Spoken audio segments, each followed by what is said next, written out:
Hello everyone, welcome to make my exam. This is doctor Deepak Yadav. आज हम बात करेंगे दो बहुत ही इंपॉर्टेंट टॉपिक्स की। सबसे पहला रॉलेट एक्ट, उसके बाद हम खिलाफत आंदोलन और नॉन कॉपरेशन मूवमेंट की बात करेंगे। तो सबसे पहले रॉलेट एक्ट।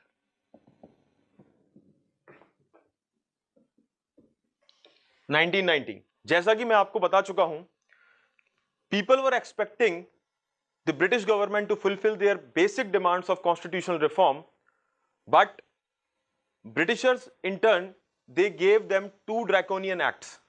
एक तरफ जहां लोग ब्रिटिश सरकार से डिमांड कर रहे थे, उनसे उम्मीद रखे हुए थे कि जब ब्रिटिशर्स वर्ल्ड वॉर जीतकर वापस आएंगे वो उनकी डिमांड्स पूरी करेंगे, लेकिन ब्रिटिश सरकार ने बदले में उन्हें दो कानून बनाकर दे दिए। पहले कानून का हम जिक्र कर चुके हैं, गवर्नमेंट ऑफ इंडिया एक्ट 1919। आज हम पढ़ेंगे दूसरा कानून, रॉलेट एक्ट 1919।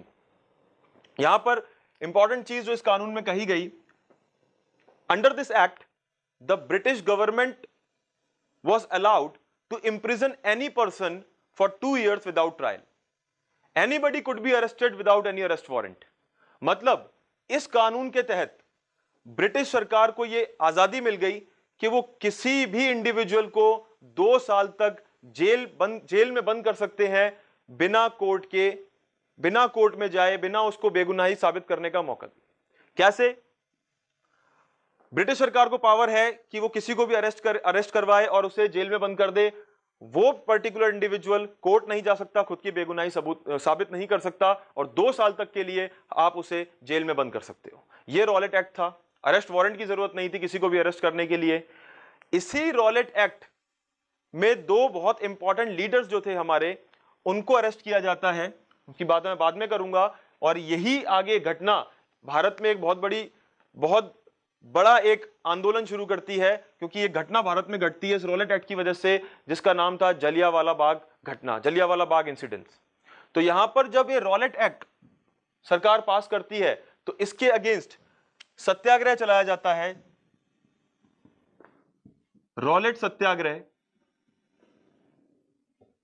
1919 में यह आंदोलन चलाया जाता है। इस आंदोलन में क्या होता है, गांधी जी ने आंदोलन शुरू किया था। इस आंदोलन में कुछ इंपॉर्टेंट चीजें हमें पढ़नी है, जैसे कि नेशन वाइड हड़ताल। रॉलेट एक्ट के विरोध में पूरे भारत में हड़ताल की गई। लोगों ने फास्ट रखे। नेशन वाइड हड़ताल, लोगों ने फास्ट रखे, और कुछ पर्टिकुलर कानून थे उनके खिलाफ civil disobedience.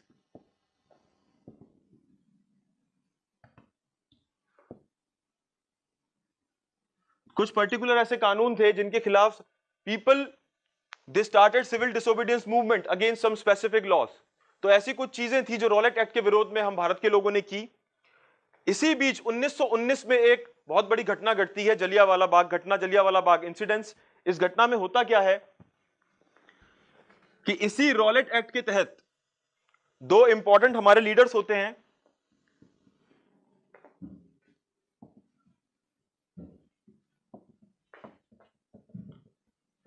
Doctor Saifuddin Kitchlew and doctor Satyapal. ये दो नाम हमें याद रखने, इंपॉर्टेंट नाम है, डॉक्टर सैफुद्दीन किचलू और डॉक्टर सत्यपाल। यहां पर इन दोनों को रॉलेट एक्ट के तहत अरेस्ट किया जाता है। तो पीपल गॉट एजिटेटेड, लोग भड़क जाते हैं और लोग प्रोटेस्ट करते हैं, इसका विरोध करते हैं। और इसका विरोध करने के लिए ही 13 अप्रैल 1919 बैसाखी का दिन होता है, जहां पर लोग जलियांवाला बाग में इकट्ठा होते हैं। और जलियांवाला बाग में जब वो इकट्ठा होकर विरोध कर रहे होते हैं, उसी वक्त जनरल डायर वहां पर एक निहत्ती भीड़ पर गोली चलाने का आदेश देते हैं, और इससे 1000 से ज्यादा लोगों की मौत होती है। जलियांवाला इंसिडेंट से पूरा भारत, पंजाब शौक में जाता है, शौक में रह जाता है इस घटना से कि किस तरह से ब्रिटिशर्स एक्टेड सो कावर्डली कि वो एक निहत्ती भीड़ पर हथियार चलवाते हैं, गोलियां चलवाते हैं, और 1000 से लोग यहां मारे जाते हैं, 1000 से ज्यादा लोग यहां मारे जाते हैं। तो यहां हमें ये दो नाम इंपॉर्टेंट है जो याद रखने हैं कि रॉलेट एक्ट के तहत किन लोगों को अरेस्ट किया था सरकार ने यहां पर। उसके बाद हम लोगों ने किस तरह से रिएक्ट किया, तो इसमें कुछ चीजें इंपॉर्टेंट हैं। सबसे पहले Rabindranath Tagore.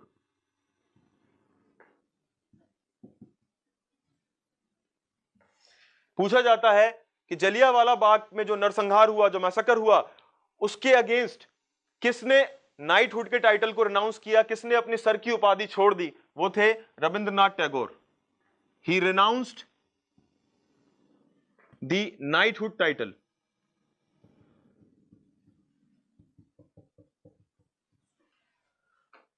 Punjab was so agitated, people were angry, so government imposed martial law in Punjab.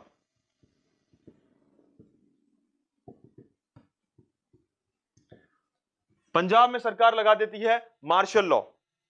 उसके बाद यहां पर हम लोगों ने डिमांड की सरकार से, हम people were demanding there must be some inquiry against the culprit. सरकार दोषियों को सजा दे, उनके खिलाफ कार्रवाई करे। तो सरकार ने भी हमें दिखाने के लिए एक कमीशन बिठा दिया, एक इंक्वायरी कमेटी बिठा दी, जिसका नाम था हंटर कमीशन और हंटर कमेटी।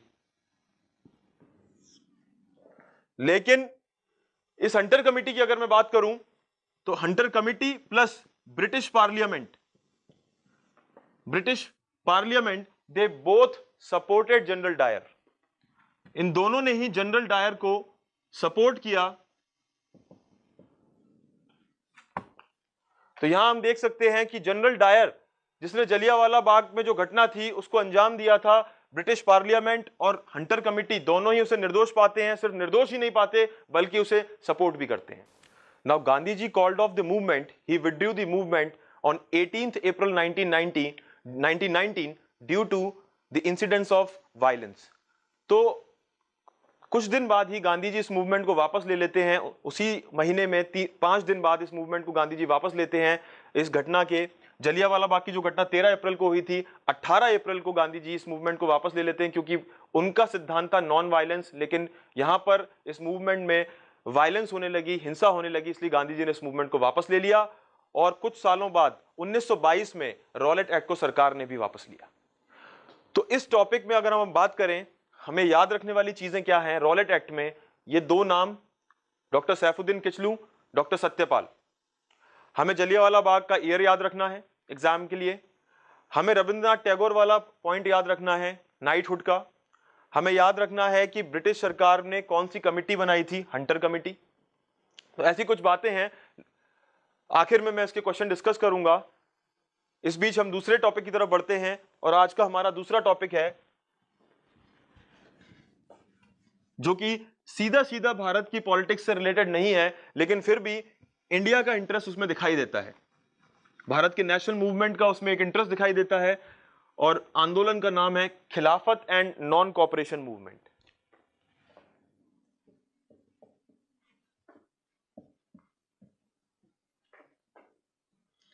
खिलाफत एंड नॉन कोऑपरेशन मूवमेंट। यहां पर क्या होता है, फर्स्ट वर्ल्ड वॉर के बाद the Ottoman empire was defeated. The Ottoman empire was defeated and Turkey was redrawn by the British government और the British authority. First world war में British जीतते हैं, ब्रिटेन जीतता है और ओटोमन एम्पायर हारता है और टर्की को दोबारा, हम कह सकते हैं कि टर्की की एक पॉलिटिकल मैप टर्की का जो है दोबारा बनाया जाता है। ओटोमन एम्पायर के टुकड़े किए जाते हैं और टर्की में कुछ चेंजेस किए जाते हैं। यहां पर जरूरी चीज यह है कि टर्की का जो सुल्तान, टर्की के सुल्तान को पूरे वर्ल्ड के मुसलमान अपना रिलीजियस गुरु मानते हैं और उसे खलीफा की उपाधि देते हैं। So the Muslims all over the world, they considered the Sultan of Turkey as their religious and spiritual guru. He was known as the Caliphate और खलीफा। तो यहां पर जब टर्की की बारी आती है तो ब्रिटिश सरकार टर्की के सुल्तान से सारी पावर वापस ले लेती है, उसकी टेरिटरीज उसे छीन लेती है और उसे पावर से हटा देती है। इस वजह से पूरे वर्ल्ड के मुसलमान, including the Indian Muslims, they were agitated, they were angry. उन्हें लगता है कि हमारे रिलीजियस गुरु को, हमारे खलीफा को ब्रिटिशर्स ने पावर से हटा दिया। वो खलीफा, वो गुरु जो उनके लिए बहुत मायने रखता है, जिसका सब मुसलमानों के जितने भी रिलीजियस प्लेसेस थे उनके ऊपर कंट्रोल था, जो मुस्लिम टेरिटरीज को कंट्रोल करता था so that he can defend Islam. तो ये मूवमेंट की शुरुआत भारत से होती है कैसे इस मूवमेंट की शुरुआत भारत से होती है? यहां पर गांधी जी देखते हैं कि पूरे वर्ल्ड के मुसलमान और खास करके हिंदुस्तान के मुसलमान अंग्रेजों ने जो टर्की के साथ किया उसके खिलाफ हो जाते हैं। गांधी जी को लगता है कि यही मौका है, क्यों ना हम मुसलमानों को अपने आंदोलन में मिलाएं, हम उनके लिए इस आंदोलन को आगे बढ़ाएं, हम उनके लिए नया आंदोलन शुरू करें, खिलाफत आंदोलन जिसका नाम किया गया, क्योंकि मुसलमान पूरे वर्ल्ड के मुसलमानों ने टर्की में जो हुआ उसकी खिलाफत की। तो गांधी जी ने सोचा कि क्यों ना हम मुसलमानों के लिए एक नया आंदोलन शुरू करें, इससे हिंदू और मुसलमानों में एकता होगी और मुसलमानों की एंट्री हमारे नेशनल मूवमेंट में होगी। इस सोच के साथ गांधी जी ने इस प्रस्ताव को इंडियन नेशनल कांग्रेस के लीडर्स के सामने रखा, लेकिन शुरुआत में इंडियन नेशनल कांग्रेस के बड़े बड़े लीडर जैसे कि तिलक, उन्होंने मना कर दिया। Finally specially Tilak, he said we should not interfere in the religious matters of Muslims, हमें उनके धार्मिक मामलों में पढ़ने की कोई जरूरत नहीं है और हमें इस तरह का कोई आंदोलन नहीं चलाना चाहिए। पर गांधी जी ने किसी तरह से इंडियन नेशनल कांग्रेस को मना लिया और फाइनली गांधी जी ने मुसलमानों के लिए एक आंदोलन शुरू किया, खिलाफत आंदोलन, नॉन कोऑपरेशन मूवमेंट। यहां पर एक कमिटी बनाई जाती है, ऑल इंडिया खिलाफत कमेटी। ऑल इंडिया खिलाफत कमेटी। यहां पर हमें दो बातें याद रखनी है, दो नाम याद रखने हैं कि ये ऑल इंडिया खिलाफत कमेटी किसने बनाई थी। ये ऑल इंडिया खिलाफत कमेटी, अली ब्रदर्स का नाम हमें याद रखना है। यहां पर दो भाई थे, अली ब्रदर्स, जिन्होंने ये खिलाफत कमेटी बनाई, ऑल इंडिया खिलाफत कमेटी। एक का नाम Mohammad Ali, the other one was Shaukat Ali. इन दोनों ने ये कमेटी बनाई और यही कमेटी आगे जाकर नॉन कोऑपरेशन मूवमेंट शुरू करती है। 1920 में ये ऑल इंडिया खिलाफत कमेटी नॉन कोऑपरेशन मूवमेंट शुरू करती है और इस नॉन कोऑपरेशन मूवमेंट के लिए कांग्रेस का एक स्पेशल सेशन बुलाया जाता है 1920 में। कैलकाटा का एक स्पेशल सेशन, याद रखिएगा ये एक स्पेशल सेशन था कांग्रेस का। इस सेशन को बुलाया जाता है अप्रूवल देने के लिए, नॉन कोऑपरेशन मूवमेंट को अप्रूवल देने के लिए सेशन बुलाया जाता है। यहां पर ध्यान रखिएगा एक इंपॉर्टेंट चीज कि कैलकाटा का सेशन नॉन कोऑपरेशन मूवमेंट को अप्रूवल देने के लिए बुलाया जाता है, जबकि एक और सेशन होता है नागपुर का सेशन। 1920 में ही ये सेशन है, हमें दोनों चीजें याद रखनी है कि 1920 में ये एक नागपुर का सेशन भी होता है कांग्रेस का, जहां पर इस मूवमेंट को एंडोर्स किया जाता है, आगे बढ़ाया जाता है। तो एक मूवमेंट को एक सेशन में मिलता है अप्रूवल, स्पेशल सेशन कैलकाटा 1920, और 1920 में ही नागपुर के सेशन में उसे एंडोर्स किया जाता है। यहां पर जरूरी चीज है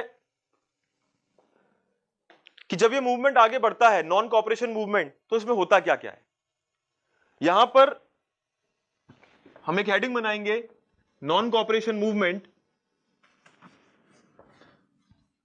जहां पर हम बात करेंगे कि इस मूवमेंट में किस तरह से लोगों ने रिएक्ट किया, कैसे ये मूवमेंट आगे बढ़ा। खिलाफत and non cooperation movement.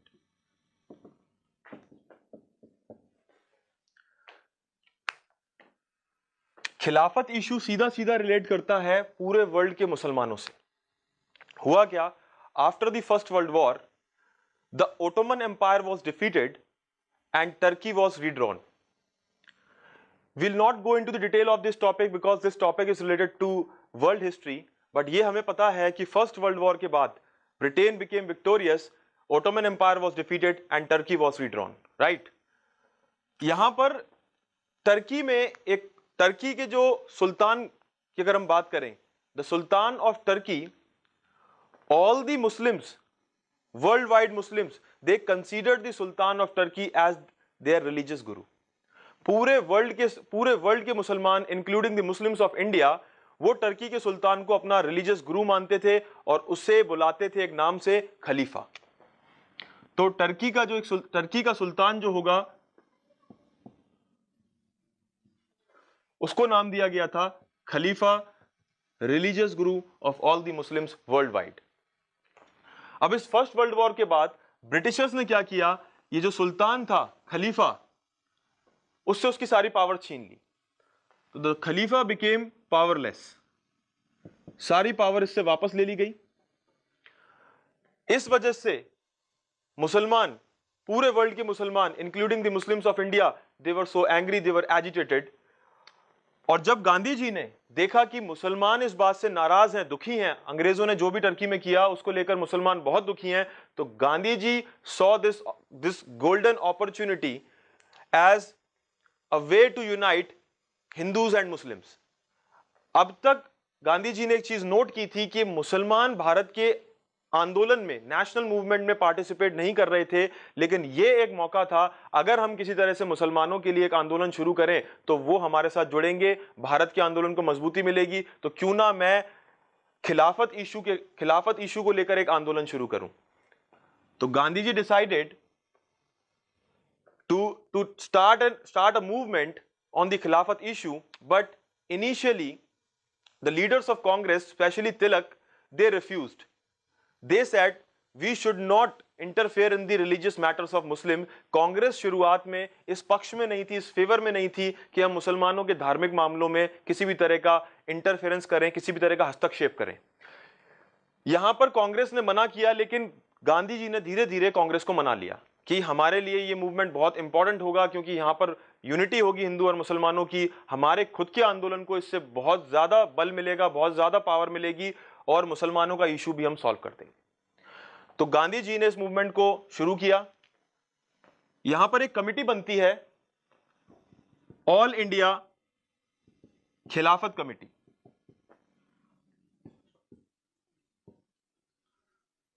All India खिलाफत कमेटी, दिस इज इंपॉर्टेंट कि ऑल इंडिया खिलाफत कमेटी किसने बनाई। तो यहां पर हमें दो नाम याद रखने हैं, अली ब्रदर्स। अली ब्रदर्स की हम यहां बात करेंगे। दो भाई थे, मोहम्मद अली एंड शौकत अली। ये दो भाई थे जिन्होंने ऑल इंडिया खिलाफत कमेटी बनाई। अब इस ऑल इंडिया खिलाफत कमेटी की कुछ डिमांड्स थी, ब्रिटिशर्स से कुछ डिमांड करती थी ये कमेटी, और वो डिमांड्स क्या थी? पहली चीज, आपने खलीफा से जो भी टेरिटरीज, जो भी जमीनें छीनी हैं वो वापस करो। दूसरा, खलीफा का जो कंट्रोल था, जितने भी मुसलमानों के धार्मिक स्थल थे उन पर खलीफा का जो कंट्रोल था वो कंट्रोल उसे वापस करो। तो ये दो डिमांड थी। The first one is that the Khalifa should be left with the sufficient territories so as to defend Islam, and the second one was his control over the sacred and holy places of Muslim religion should be retained, कि जितने भी धार्मिक स्थल थे मुसलमानों के उन पर उसका कंट्रोल है, उसे रिटेन रखो, उसे वापस करो। तो ये दो डिमांड थी इस ऑल इंडिया खिलाफत कमेटी। तो ऑल इंडिया खिलाफत कमेटी यहां पर एक मूवमेंट शुरू करती है जिसका नाम था नॉन कोऑपरेशन मूवमेंट। तो 1920 में ऑल इंडिया खिलाफत कमेटी मूवमेंट शुरू करती है, नॉन कोऑपरेशन मूवमेंट।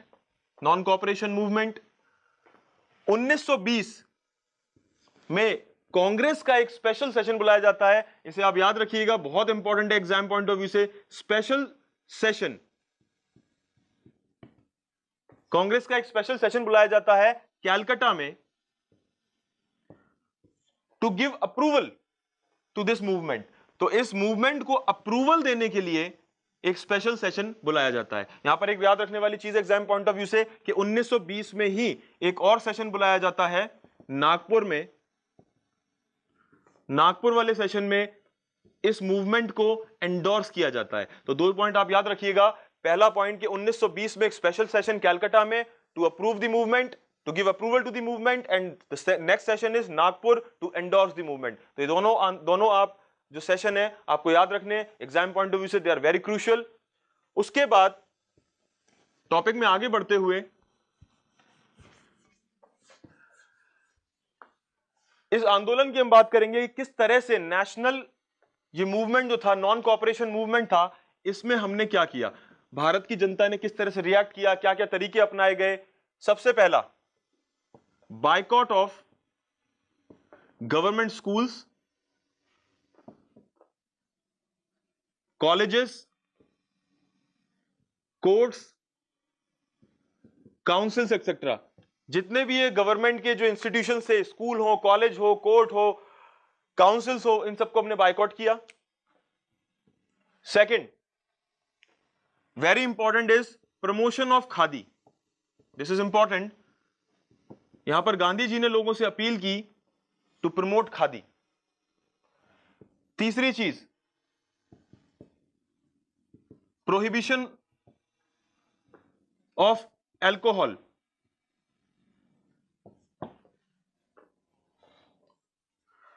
चौथी चीज, वेरी इंपॉर्टेंट,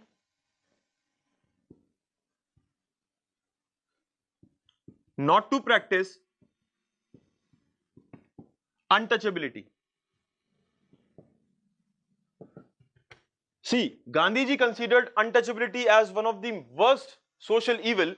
गांधी जी का मानना था कि अनटचेबिलिटी जब तक समाज में रही थी तब तक हमारा समाज संगठित नहीं हो सकता, वो इकट्ठा नहीं हो सकता और आंदोलन में हम तेजी नहीं ला सकते। जब तक हमारे सोसाइटी में अनटचेबिलिटी जैसी कुप्रथा रहेगी तब तक हमारा आंदोलन आगे नहीं बढ़ेगा। What is untouchability? Untouchability is social exclusion of a particular individual just because he belongs to a particular caste. तो गांधी जी का मानना था कि यहां पर जाति धर्म मायने नहीं रखती, भारत के लिए, देश के लिए आंदोलन मायने रखता है। सब लोग उसमें जुड़े, सब लोग उसका हिस्सा बने और यह आंदोलन तेजी से आगे बढ़े।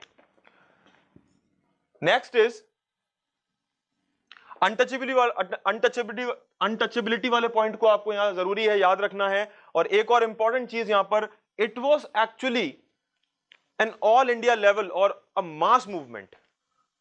इस मूवमेंट को मैं कहूंगा actually it was a mass movement. Why it was a mass movement? जैसा कि हमने पहले के आंदोलन पढ़े तो हमने वहां पर एक चीज नोट की, जैसे कि हमने स्वदेशी और बायकॉट आंदोलन पढ़ा, वहां पर हमने देखा स्टूडेंट्स ने, विमेन ने पार्टिसिपेट किया। पर इन आंदोलन जितने भी मूवमेंट थे, इन आंदोलनों में मुसलमानों ने पार्टिसिपेट नहीं किया, जबकि इस आंदोलन में मुसलमान भी हमारे साथ जुड़े। तो एक्चुअल में ये एक मास मूवमेंट कहलाता है। तो ये कुछ जरूरी चीजें जो आपको याद रखनी है। बायकॉट किया गया इन इंस्टीट्यूशंस का, promotion of khadi is very important, then untouchability is very important, alcohol, then mass movement. उसके बाद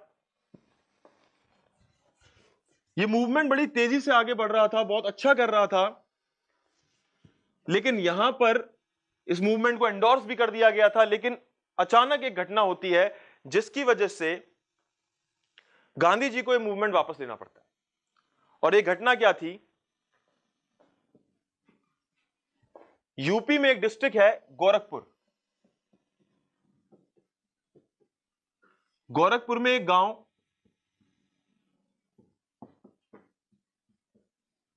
चौरी चौरा, इस गांव में एक ऐसी घटना होती है जिसकी वजह से गांधी जी को इस आंदोलन को वापस लेना पड़ता है।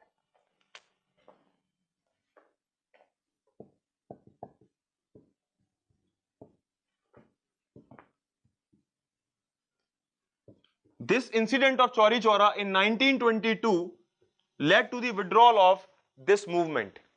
इस घटना में होता क्या है?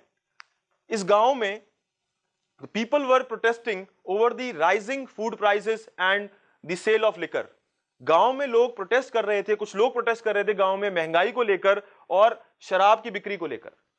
यहां पर इस मूवमेंट के जो लीडर थे, ये जो प्रोटेस्ट हो रहा था, इस प्रोटेस्ट के जो लीडर थे, पुलिस ने उन्हें बुरी तरह से मारा पीटा, जिसकी वजह से there was a clash between the police and the people. 22 police वाले, 22 policemen, they were died because लोगों ने पुलिस स्टेशन को आग लगा दी और उन्होंने पुलिस वालों को उस आग में जिंदा जला दिया। तो यहां पर 22 लोगों की, अगर मैं बात करूं, कैजुअलिटी हुई, 22 लोगों की हत्या हुई। गांधी जी ने जब इस इंसिडेंट्स के बारे में सुना, उन्हें बड़ा दुख हुआ। उनका जो एक बेसिक प्रिंसिपल था नॉन वायलेंस, उसे आपने तोड़ा। इस वजह से गांधी जी ने इस मूवमेंट को खत्म किया, इस मूवमेंट को विड्रॉ कर लिया, मना कर दिया इस मूवमेंट को आगे बढ़ाने के लिए। यहां पर इस घटना से एक चीज गांधी जी की क्लियर होती है कि अपने नॉन वायलेंस के सिद्धांत को लेकर वो बहुत पक्के थे। दूसरी चीज, गांधी जी को एक बात समझ में आ चुकी थी कि अगर हम फोर्स का इस्तेमाल करेंगे ब्रिटिशर्स के खिलाफ, तो अभी हम उतने ताकतवर नहीं है कि फोर्स से हम ब्रिटिशर्स को हरा सकें। प्लस अगर हम ऐसी घटनाओं को अंजाम देंगे तो हम मौका देंगे ब्रिटिशर्स को, एक बहाना मिल जाएगा उन लोगों को हमारे ऊपर हथियार और फोर्स का इस्तेमाल करने का, और वो बड़े आसानी से हमें कुचल देंगे। और अभी हम उस मुकाम पर नहीं थे, उतने लायक नहीं थे कि हम अंग्रेजों से सीधी टक्कर ले सके, उनसे सीधी लड़ाई कर सके। तो गांधी जी ने इस मूवमेंट को बंद किया, ये बहुत जरूरी था इस मूवमेंट को यहां बंद करना। एक और वजह रही, गांधी जी ने जब इस मूवमेंट से अपने पैर वापस खींचे, उसकी एक और इंपॉर्टेंट वजह थी कि ये मामला था टर्की का,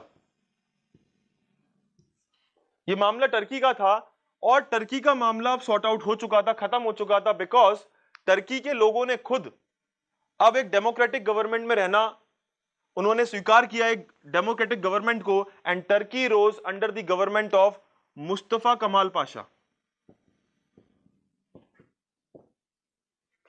टर्की में सरकार बनी under the leadership of Mustafa Kamal Pasha, and this whole matter of Turkey and Khilafat issue lost its relevance. तो गांधी जी ने भी सोचा कि जब जो टर्की का मैटर था वो सॉल्व हो चुका है टर्की में, तो हमें इस मूवमेंट को आगे बढ़ाने का अब कोई फायदा नहीं है, इसलिए गांधी जी ने इन सब वजहों से इस मूवमेंट को बंद कर दिया। तो आज जैसा कि हमने दो इंपॉर्टेंट टॉपिक पढ़े, पहला रॉलेट एक्ट और दूसरा Khilafat and non cooperation movement. Now I will discuss some questions related to the topics. सबसे पहला क्वेश्चन मैं डिस्कस करना चाहूंगा रॉलेट एक्ट से। रॉलेट एक्ट को लेकर क्वेश्चन बनता है, वो दो लीडर्स के नाम बताइए जिनको रॉलेट एक्ट के तहत गिरफ्तार किया गया और जिनकी गिरफ्तारी की वजह से जलियांवाला बाग का इंसिडेंस हुआ। तो आपको दो नाम याद रखने हैं, doctor Saifuddin Kitchlew and doctor Satyapal. अगला पॉइंट, जलियांवाला बाग घटना किस दिन होती है? 13 अप्रैल, हमें यह दिन याद रखना है, बैसाखी का दिन था। जलियांवाला बाग की इंक्वायरी के लिए कौन सा कमीशन या कौन सी कमेटी बैठाई जाती है? Hunter commission. इस नाम को आपको याद रखना है, very important. Rowlatt act, which of the following statement is true about Rowlatt act? तो आपको ये याद रखना है कि रॉलेट एक्ट में क्या क्या बातें कही गई। 2 साल का इंप्रिजनमेंट विदाउट ट्रायल। अगला क्वेश्चन, इस मूवमेंट में कौन कौन से तरीके इस्तेमाल किए गए, या फिर which of the following statement is true about the movement? तो हमें यहां पर याद रखना है, खादी वाला पॉइंट आप याद रखिएगा कि खादी को प्रमोट किया गया था, ऑप्शन। यहां पर अल्कोहल की बात की गई थी, प्रोहिबिशन ऑफ अल्कोहल। एक और इंपॉर्टेंट चीज, अनटचेबिलिटी। आप इस पॉइंट को जरूर याद रखिएगा क्योंकि ये क्वेश्चन बनता है कि किस आंदोलन में गांधी जी ने अनटचेबिलिटी को खत्म करने की बात की थी, सोशल ईवल को खत्म करने की बात की थी, खादी को प्रमोट करने की बात की थी। तो ये हमारे कुछ इंपॉर्टेंट ऑप्शन बन के आ सकते हैं एग्जाम में, आपको इस चीज का ध्यान रखना है। एक और इंपॉर्टेंट जरूरी चीज कि ब्रिटिश सरकार का रिस्पॉन्स क्या था इस मूवमेंट के, ब्रिटिश सरकार ने रिएक्ट कैसे किया? तो क्वेश्चन आ सकता है, how did the British government react on this particular movement और अगेंस्ट दिस पर्टिकुलर मूवमेंट? तो ब्रिटिश सरकार ने एक रिप्रेसिव पॉलिसी अपनाई, जैसा कि वो अक्सर आंदोलनों को क्रश करने के लिए, मूवमेंट्स को कुचलने के लिए इस्तेमाल करती थी। तो ब्रिटिश सरकार ने क्या क्या तरीके अपनाए? पहला, लीडर्स वर अरेस्टेड, ज्यादातर लीडर्स को अरेस्ट किया गया, ये ऑप्शन में आता है, सही है। अगला, प्रेस पर लगाम लगाई गई, press was censored. Public meeting पर बैन लगाया गया।